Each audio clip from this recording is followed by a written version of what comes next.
La Duquinaltún a las 7:30 de la tarde en el Centro Cultural Isabel la Católica. El tema será el amor trinitario en la persona humana, aplicación existencial, impartida por Ángel Ramírez. El martes, el día siguiente, martes 22 a las 8 de la tarde, en los Tacos Provi, la charla In Vino Veritas, titulada Los asesinos de Jesús, el fariseísmo según Leonardo Castellani. Recordamos también que iniciamos a inscribir a los niños para catequesis. Y el jueves 24 será la visita de la Virgen de Zapopan aquí al Pilar. La recepción será a las 11 de la mañana, Santo Rosario a las 11:30, Santa Misa a las 12. Esperamos que todos los que puedan vengan a acompañar a la Santísima Virgen en su visita. De la segunda carta del apóstol San Pablo a los Corintios. Hermanos, tenemos tal confianza con Dios por Cristo, no porque podamos pensar algo por nosotros como de nosotros mismos, sino que nuestra suficiencia viene de Dios, el cual nos ha hecho idóneos ministros del Nuevo Testamento, no de la letra, sino del Espíritu, porque la letra mata, pero el Espíritu vivifica. Si, pues, el ministerio de la muerte grabado con letras sobre piedras fue glorioso, de tal modo que los hijos de Israel no podían mirar el rostro de Moisés por la gloria de su cara que había de acabar, ¿cuánto más glorioso será el ministerio del Espíritu? Porque si el ministerio de la condenación fue tan glorioso, mucho más glorioso aún es el ministerio de la justicia. Del Evangelio según San Lucas. En aquel tiempo dijo Jesús a sus discípulos: Bienaventurados los ojos que ven lo que vosotros veis, porque os aseguro que muchos profetas y reyes quisieron ver lo que vosotros veis y no lo vieron, y quisieron oír lo que vosotros oís y no lo oyeron. He aquí que un doctor de la ley se levantó tentándole y diciendo: Maestro, ¿qué haré para poseer la vida eterna? Entonces él le dijo: ¿Qué está escrito en la ley? ¿Cómo lo lees? Él respondiendo dijo: Amarás al Señor tu Dios con todo tu corazón, con toda tu alma, con todas tus fuerzas y con todo tu entendimiento, y al prójimo como a ti mismo. Y le dijo: Bien has respondido, haz eso y vivirás. Pero él, queriendo justificarse a sí mismo, dijo a Jesús: ¿Y quién es mi prójimo? Y respondiendo Jesús dijo: Un hombre bajaba de Jerusalén a Jericó y cayó en manos de los ladrones, los cuales le despojaron y, habiéndole herido, se marcharon, dejándole medio muerto. Sucedió que un sacerdote bajó por el camino y, habiéndole visto, pasó de largo. E igualmente un levita, llegando cerca de aquel lugar y viéndole, pasó de largo. Mas un samaritano que viajaba pasó cerca de él y, habiéndole visto, se movió a compasión. Y acercándose, vendó sus heridas, derramando sobre ellas aceite y vino, y poniéndole en su jumento, lo llevó a una posada y tuvo cuidado de él, y al día siguiente sacó 2 denarios y se los dio al hospedero, y le dijo: Cuida de él, y todo cuanto gastares yo te lo pagaré cuando vuelva. ¿Cuál de estos 3 te parece a ti que fue el prójimo del que cayó en manos de los ladrones? Él dijo: El que tuvo compasión de él. Y le dijo Jesús: Vete y haz tú lo mismo. En el nombre del Padre, y del Hijo, y del Espíritu Santo.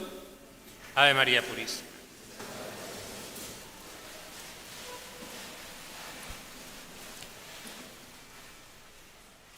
Vete y haz tú lo mismo. El doctor de la ley se pone a tentar a nuestro Señor, a preguntarle, a ver qué responde. Y le hace la primera pregunta: ¿qué he de hacer para heredar la vida eterna?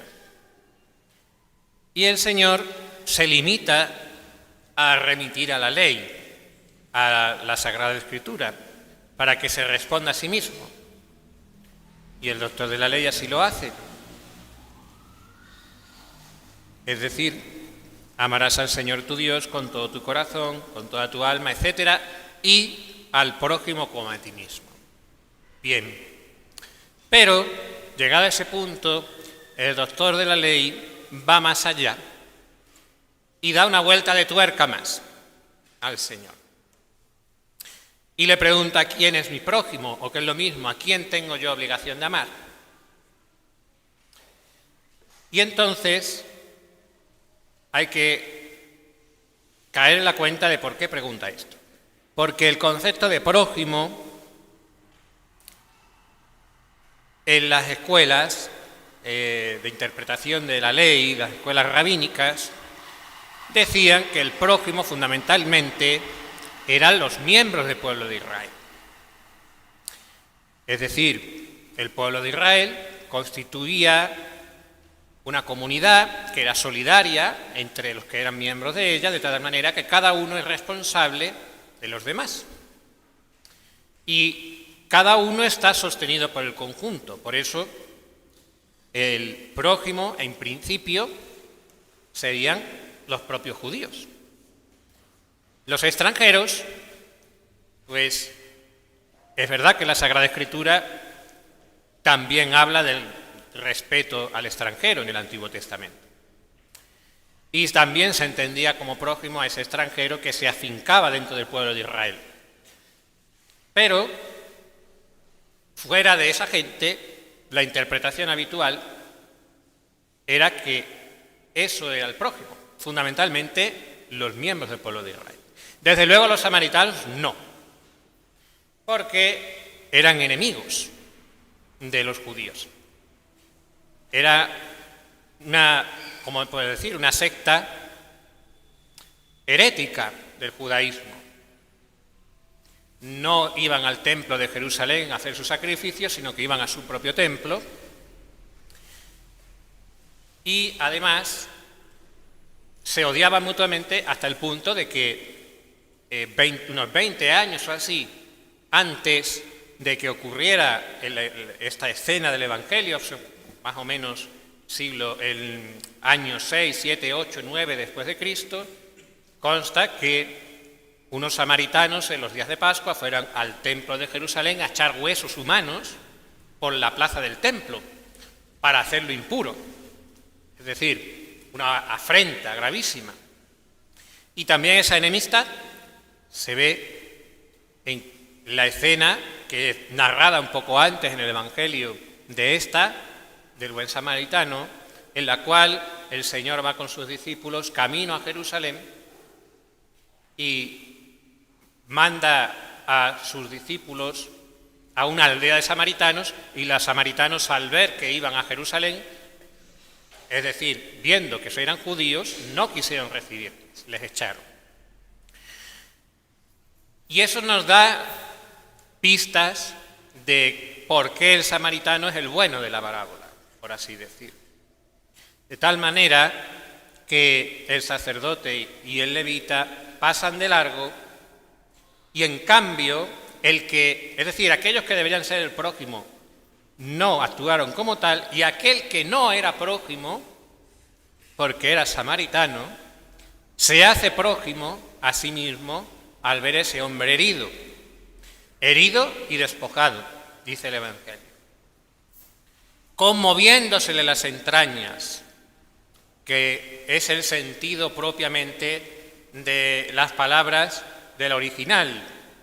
En la traducción española dice que se conmovió, le dio pena, básicamente. Pero la palabra original es que se le revuelven las entrañas al ver a ese hombre medio muerto en el camino.